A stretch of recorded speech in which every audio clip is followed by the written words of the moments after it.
Okay, so this is the first Who Is series video that we've done in almost a year, and I'm really excited to be doing this with you. We'll kind of talk later about our little mishap and what happened there. But for anyone watching, this is Who Is Kronovi. And I know I've told you this before, but I'm gonna tell you again. It starts out with rapid fire questions that aren't necessarily about Rocket League or esports or anything like that, and I just want you to answer as quickly and honestly as possible. And I don't mean like, oh, you have to answer in like under a second. It's just more of like you answer without thinking, and then we'll lead into like deeper questions. Yeah, this will be fun. I'm excited. Awesome. Sound good? I'm ready. All right. Favorite snack? Oh, favorite snack. Toss up. I'm straight up tied between barbecue lays and goldfish. Oh, both delicious. Have you ever had do you like the baked chips? I like only two: baked lays, like regular, and baked cheddar and sour cream. Oh my God, those are delicious. Yeah, I was actually about to say I had the baked barbecue the other day. I'm actually a big fan. You don't like that? Baked barbecue is so much worse than regular barbecue. I don't know what they did, but they messed it up. I hate it. My heart. Okay, anyway, well, that kind of leads into the next question. I was going to say a food you hate. Is it baked barbecue lays? One of them, yes. But if I had to pick something else, I would say probably sushi. Probably. Just don't like it. I don't get it. It's so disappointing. There's a sushi for everyone. We will find you a sushi for you. If you could only watch one movie for the rest of eternity, what would it be? I think the original Iron Man really stands out to me. Good I really choice. like that movie a lot, but it's timeless. It's timeless. Yeah. Yeah, no, I was Lucas and I were talking about it the other night because we were I was watching Sherlock Holmes. And we were just saying how like everything that Robert Downey Jr. does is just iconic. Like everything he does is always like a very himself. He's always very his own personality and all of the characters. And we were talking about like how that's what makes Iron Man. Like nobody in the world's ever going to be able to duplicate Iron Man or be a better Iron Man. I just can't wait to see what Robert Downey Jr. does next for a movie, because he's just, I think he's also a really cool actor. I like pretty much everything he's in. Okay. Best cartoon growing up. That's definitely Fairly Odd Parents. 100%. Good answer. I agree. Best teammate you ever had? I think for me, and this is a really tough one. This is really tough. It's so close, but I would say just going back in the day, just Gibbs. I just got to answer Gibbs, from way back when he was like team dad, he was like the captain. He made sure things got done. He held it down in the goal line as well, just letting me and Sad do whatever we wanted. Those are really memorable times for me, like the 2015 like pre-RLCS era. And Gibbs was very, I guess he was just a nice teammate, and he made sure that we got what we needed. So I wish I had Gibbs as a teammate. It sounds a lot nicer than all my teammates. So you were just talking about 2015, and as a lot of people know who are watching, you've been in the Rocket League esports scene for a very long time before there was a Rocket League esports scene. So what I would like from you is if you can like kind of narrow it down, explain to people where the nickname The Mountain came from. Oh, right. Okay. So the Mountain comes from the very first RLCS. They did like a proper interview where they flew out like a camera crew, and they just sat me down in certain places, took like lots of B-roll, and they interviewed me and wanted questions because they were going to play it at the World Championship. And one of the questions I was answering like pretty quickly because it had been a long day of talking and stuff, and they were like flying in same day, flying out same day. So they asked me, oh, what was it? They said, like, what's the reason, or like why do you enjoy competitiveness so much? What are you looking forward to at the World Championship and competing? And I wanted to say like I want to be like on top of the world, like, you know, at the top. Basically, I wanted to say like I like feeling like I'm at the top, but my analogy kind of came out as, oh, I want to be the mountain that everyone has to climb, and when you get to the top, I kick you back off because I'm like, I'm on top of the mountain and you're not. But I said that I want to be the mountain that everyone has to climb, and because we won season 1, it kind of stuck. So then it just, most people only remember the part, I want to be like the mountain or something. So you've been doing this for a while, and you know, arguably you've been doing it. You were one of the best players in the world for the longest time. You're one of the most notable players in Rocket League. But if you had to have picked another esport to go pro in, what do you think it would have been? If I could pick, because I mean, I definitely would not have gone pro in anything else, but if I could pick, I would probably, I think what I was playing a lot before Rocket League that actually had an esports scene that I enjoyed was probably League of Legends. Yeah, I think that was a game that I would have enjoyed going pro in, and I still watch the esports scene like nowadays, but I'm not good at it. I don't really play it a whole lot anyway. Yeah, the esports scene I think is really, really cool. My roommates watch like LCS and LCK and things like that, but the game itself is so horribly hard and toxic for me that I'm just like, oh. Anytime anyone mentions that Rocket League is toxic, I'm just like, oh, I've played League twice. Yeah, they don't know. They don't know what's out there. Rocket League is not that bad compared to some other stuff I've seen. Okay, but back to Rocket League. In your opinion, what do you think the best thing is that Rocket League has added over the years? I think the best thing has got to be the workshop. Just people being able to make maps, make these difficult courses, these obstacle courses, these dribble challenges, even just something creative, something pleasant looking that's fun to drive around in. The workshop really expanded a lot of creativity for people, for content creators as well. And it's enabled even professional players to have better practice than custom training or regular training or ranked can give them. So I think it was really revolutionary, and there's a reason why the workshop map is like, people develop for the workshop all the time. Like something new comes out like once every week or more, like 2 weeks. So it's really cool, and I'm glad it exists. No, incredibly so. It also creates a lot of content for creators out there. I mean, literally, look at Leth and everything he's done with the workshop maps and single hand. Like, there are a lot of incredible people out there designing workshop maps, but you just like look at Leth putting the whole thing on his back and being like, I will keep this going. All right, ready for your next one? Yeah, hit me with it. Who's your favorite content creator? I'll say Sunless. Good choice. Really good choice. Sunless is a great content creator. Why is he your favorite? I think he's got a great personality. He's got a good sense of humor, and I remember watching his content like really early on.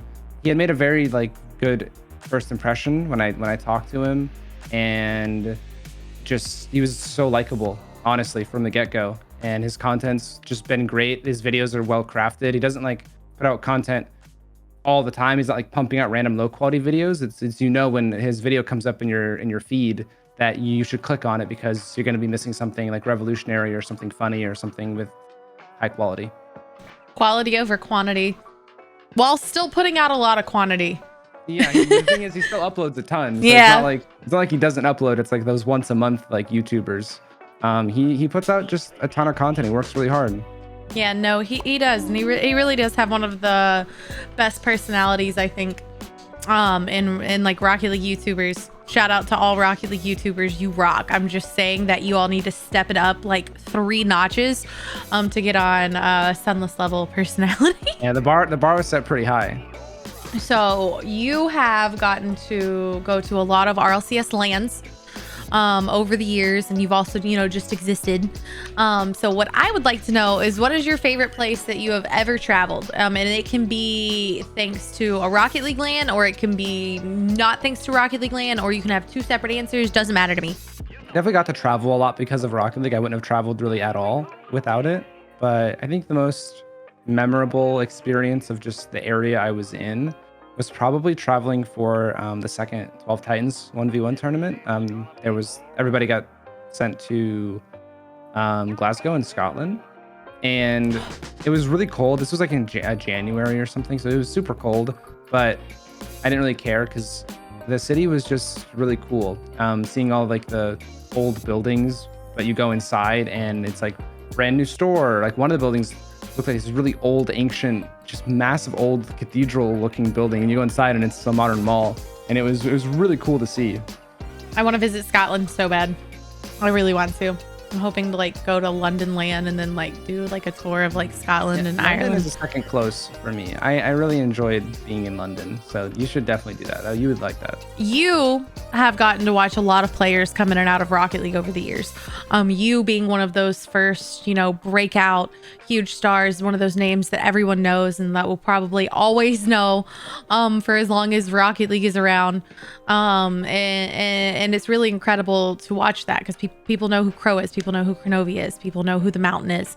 Of all the new talent in the scene, who do you see becoming that next breakout, name written in Rocket League history forever star player?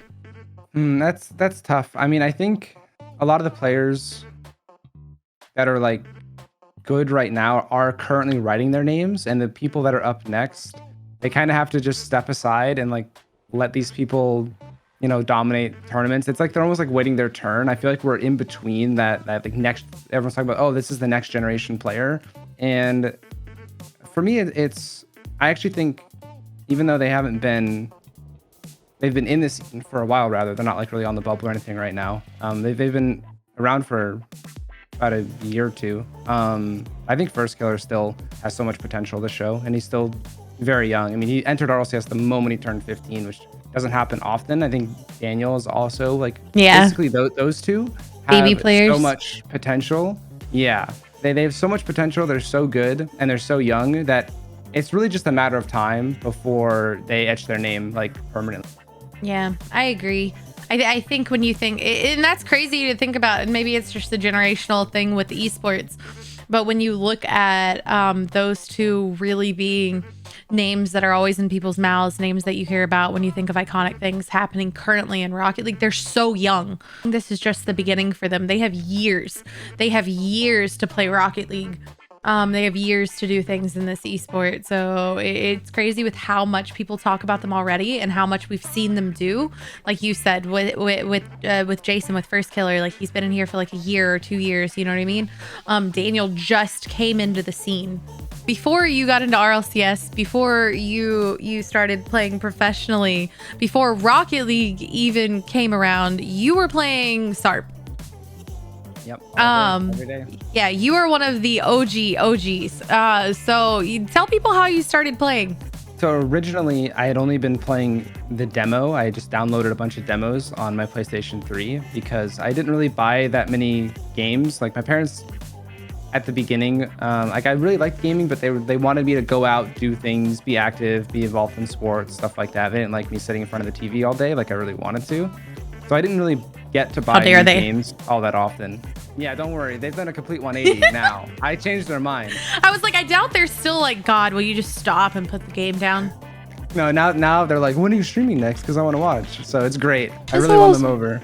But they're very supportive too. But I was just downloading demos because I couldn't buy a new game. And I would just cycle through a bunch of demos I had played instead of buying new games. And the demo for Rocket League let you play a full 5-minute match. And at the end of the 5-minute match against bots, it would like, oh, hey, buy the full game to play more, and here's all the features it has. And I realized you could just hit start, and there's a restart match button. And I would wait till it was 0 seconds and just restart the match. I would play bot matches during the demo. And I was playing the demo so much that I asked my mom, like, hey, next time my allowance comes around, or next time I get to buy a game, can I get this one? So I was like 12 at the time, or 11 or something. And so yeah, basically the moment I had access to playing online and doing all the training and stuff, because it wasn't even like free training, there was like training packs, like little mini games, but that game just immediately sucked up all of my time once I had it. So a break in the interview, a full thing. We sat down to do this interview, a week ago? Yeah, but I think exactly a week ago. Yeah, I think it was last Tuesday. We sat down to do this interview a week ago, and it was really great. We had a lot of fun conversations, and then at the very end, we realized that there were some recording issues. And some things were not recorded. But that was not one of them. I don't think I'd ever asked you about your hours in the game. How many hours do you have in Rocket League? Rocket League is showing 11,035 right now.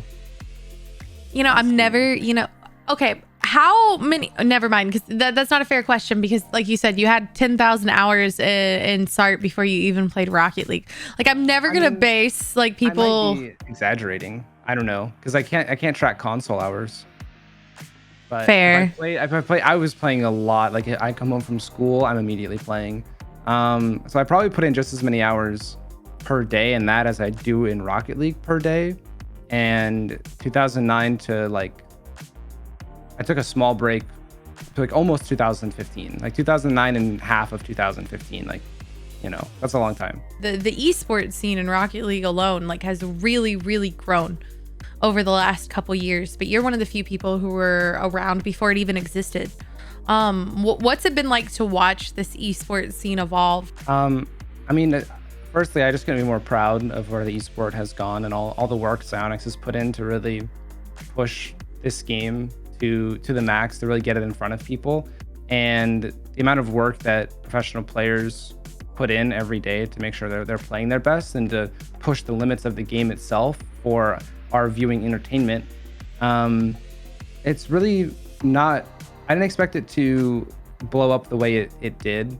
And it makes me incredibly happy. I know that someday, very soon, that will be a massive tier 1 esport. We're already really big, and people are always like, oh, Rocket League's tier 1 to me.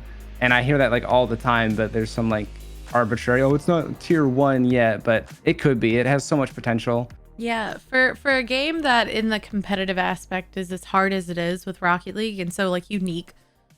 Because you look at like pro players in certain shooter games, and then you see them be able to transition to other, shooters or, FPS games, often because they're similar games out there, like where some base rules might change. There's not really a game out there like Rocket League. This is a very loyal esports community. This is very loyal, like viewers and things like that, who passionately love this game no matter what and have stuck with it since before free to play. Yeah, we just had a very small plateau recently since we couldn't do any lands, but now that lands are back, I think, it's just nothing but upward trends from here. Well, that's the biggest thing in the world. Is just like, I hear like so many people like specifically pointed out, like post free to play, they're like, oh my god, why was there not this happening? Why was there not this happening? And it wasn't happening in a lot of things. Like, happened, like the C word, like it happened. As all, esports as a whole suffered because there couldn't be events for any game, and a lot of enjoying watching is like finally going to like a finals or something and watching in person, just like you would like regular sports. It's just way better. And then you come back after that event and it enhances your viewing experience because oh, the next time I go to one, I need to be invested now so that I have an even better time in the future. Yeah, 100%. And like the biggest thing too is I just see so many people, like especially when it comes to the content side of it. They're like, hey, all these other games always had these like IRL content, these crossovers and like these collabs and stuff. Like those things weren't able to happen over the last couple of years because of what was going on in the world.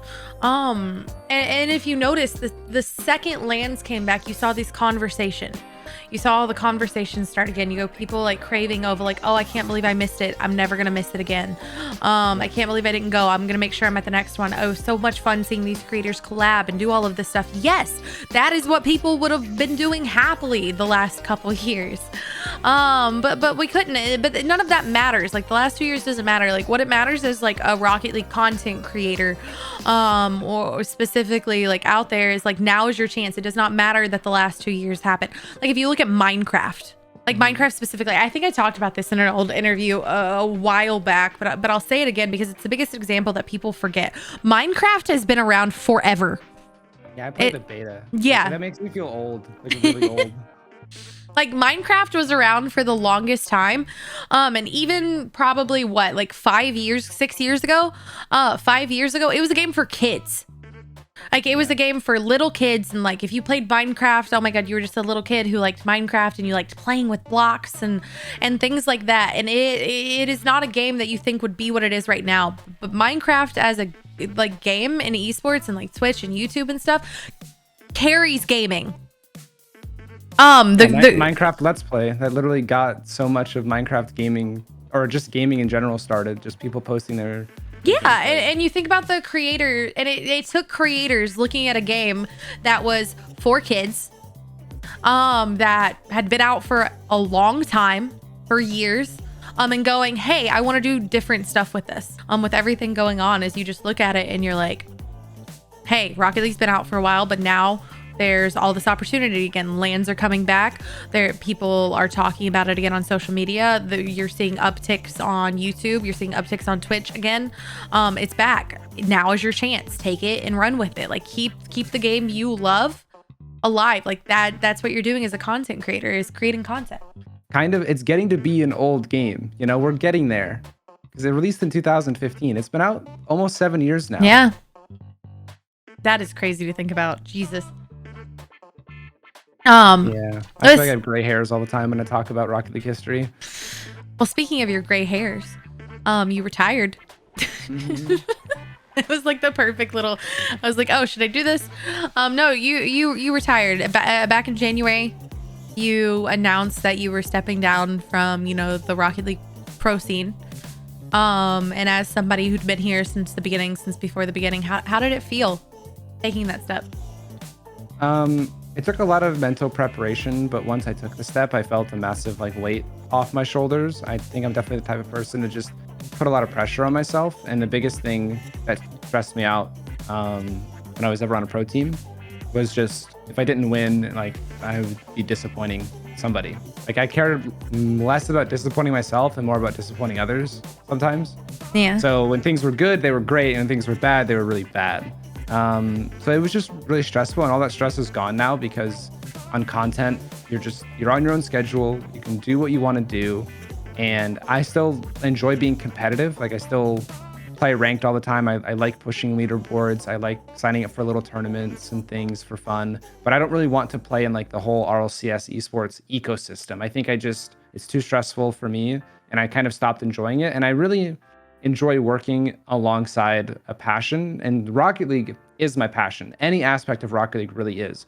It's super exciting, and I know as somebody who has watched you the last couple of years and things there, people love what you do. People love who you are as a personality. People loved who you were as a player, professional player, and things like that. So people are going to be actively watching and enjoying no matter what you do next, whether that's host or analyst, whether that you stream, you create content, things there. You're a content creator for KCP.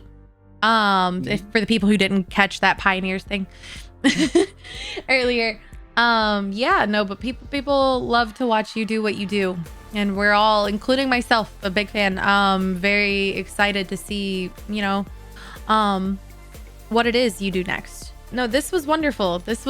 And like I said, I've really enjoyed watching the things that you've done over the years, and I'm super excited to see what you do over the next few years. So I just wanted to thank you for taking the time to do this. You are the first who is video back in almost a year. So you're I'm honored to be part of the comeback episode, honestly. Yeah, no, and I'm honored that you're honored. It's like a never-ending. I'm honored that you're honored that I'm honored. But thank you again. Thank you so much. Thank you.